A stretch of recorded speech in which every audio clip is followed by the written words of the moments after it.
Hello, good afternoon, ladies and gentlemen. Welcome back to my channel. We are today, Tuesday, May 7th, 2019. And for today, I wanted to talk about something. I don't have any notes. We are going to freestyle. If this is not a video for you, then I suggest that you don't watch it because it's probably going to be like on top of my mind and we're just going to talk.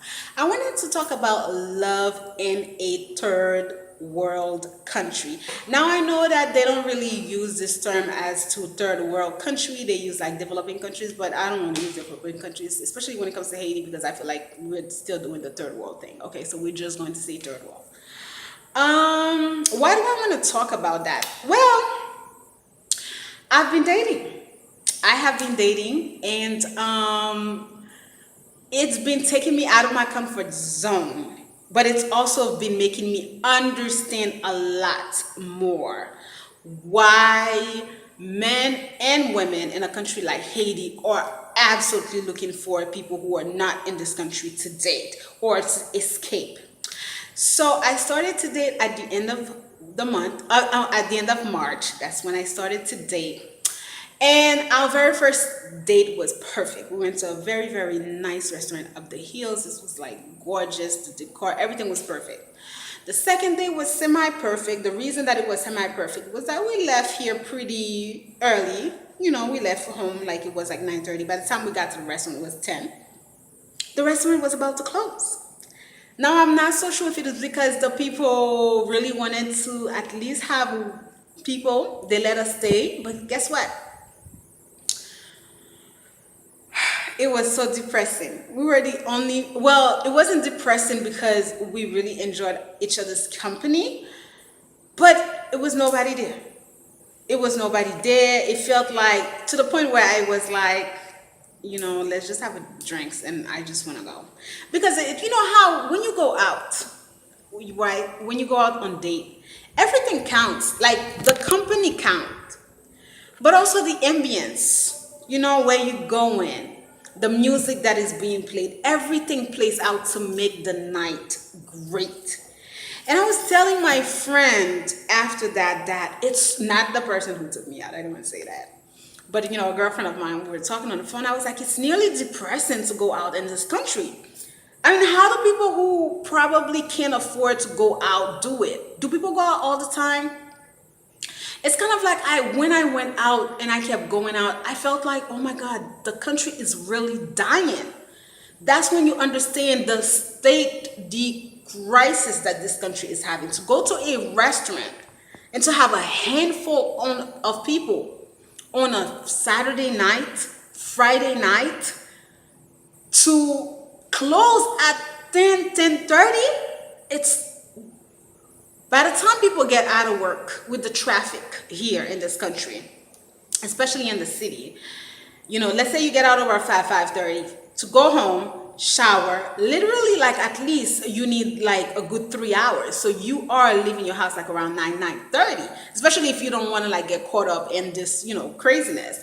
But 10 o'clock is not a time for, especially like a Haiti. We don't have like a 2 hour, like two o'clock in the morning, 3 o'clock in the morning, like you got to shut down. We don't have that in this country. If you want to stay open the entire night, you can stay open the entire night. It's up to you as the owner. That's a great thing about having businesses in Haiti. Let's say that you have a nightclub. Let's say that you have a restaurant. Let's say that you have anything. Those are the great things about Haiti, is that there's no regulation. There's no such thing as you need to close your business at a certain time. No. When we're talking about a good time in Haiti, we're talking about a good time in Haiti. For those of you who've come to Haiti like around December back in the days, you know that like Haiti is the place to party, but not really because of the state of the country.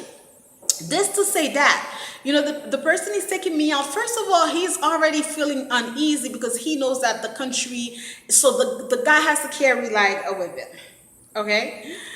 And it's kind of like taking me back home, like he's checking time because it's like, you know what, I don't want anything to happen to you. It's kind of like, whoa. You know what I mean? Like, whoa.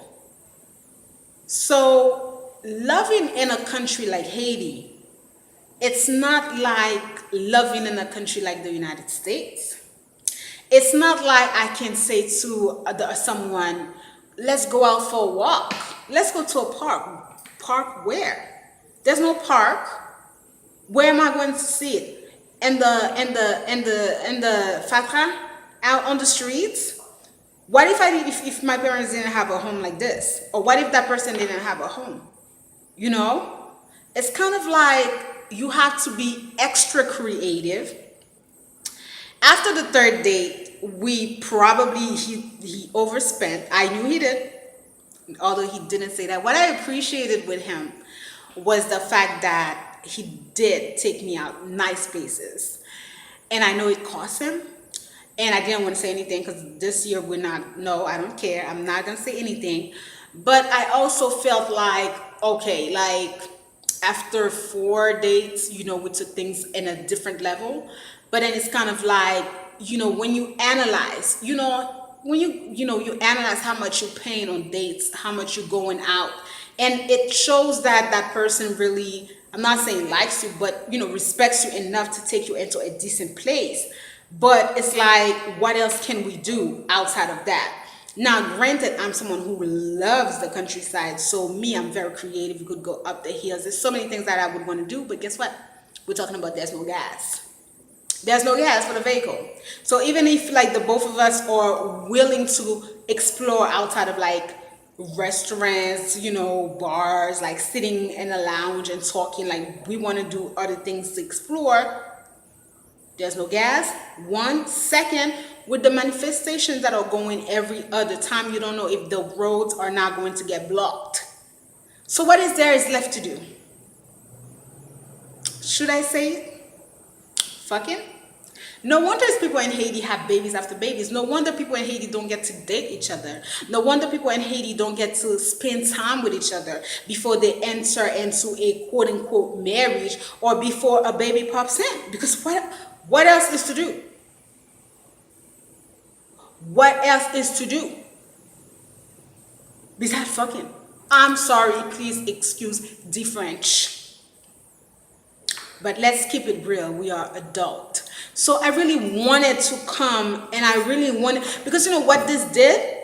It kind of made me feel like, damn, like I really wish that it's not seeing him in a different country.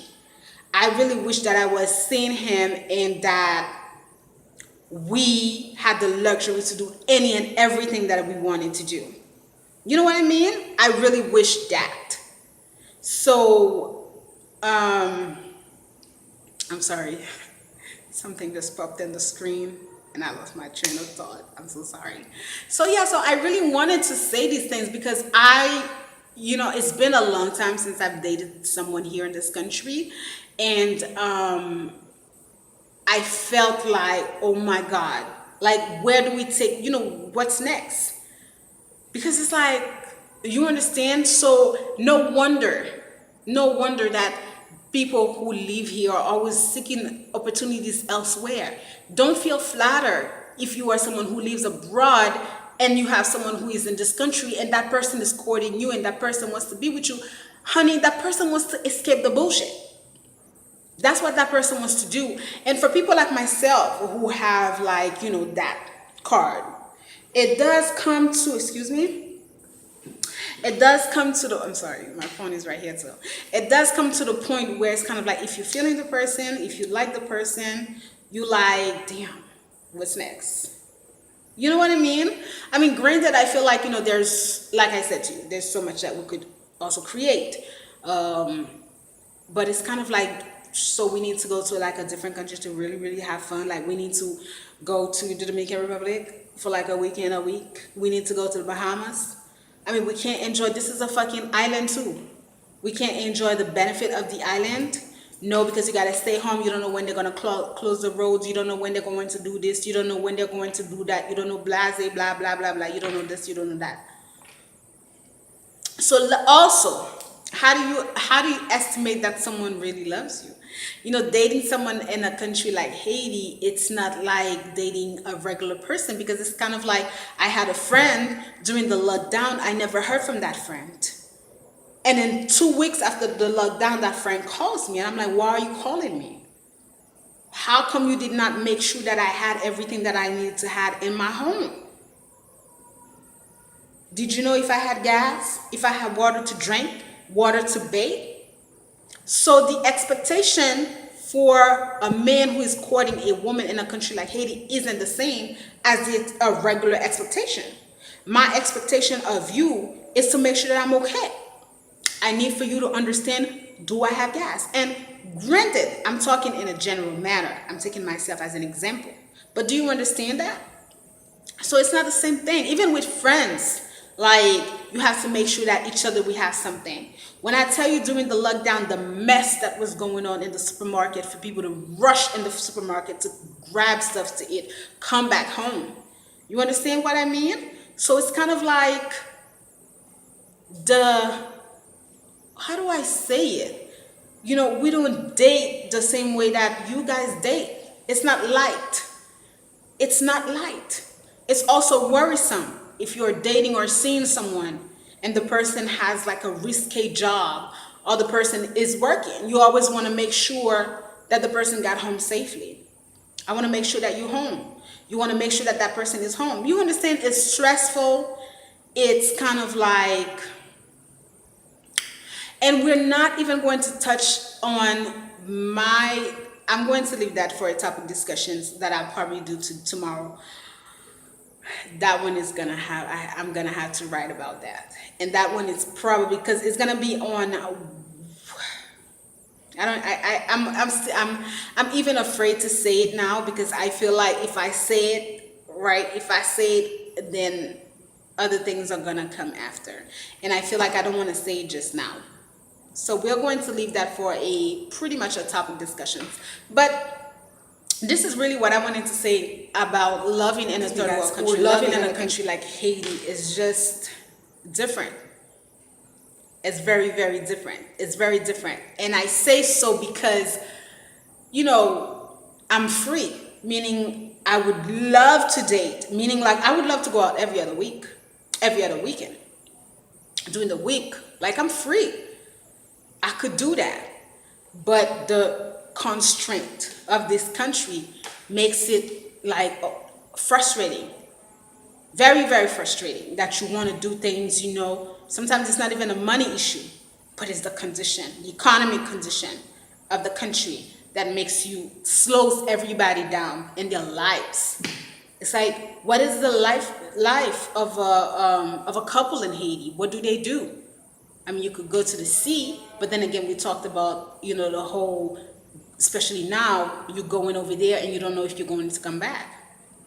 So this was food for thoughts, just also to probably go back to the, you know, topic that we always say, how people in Haiti are always looking for, you know, people to date outside of the country. It is a way for them to escape, because nobody want to stay in this mess. Okay, ladies and gentlemen, I am really anticipating some of your comments beneath the video. Thank you so much for watching. I hope to see you soon. Maybe I will film again tomorrow. I am not so sure. I hope so. And I will see you in the next. Thank you for watching.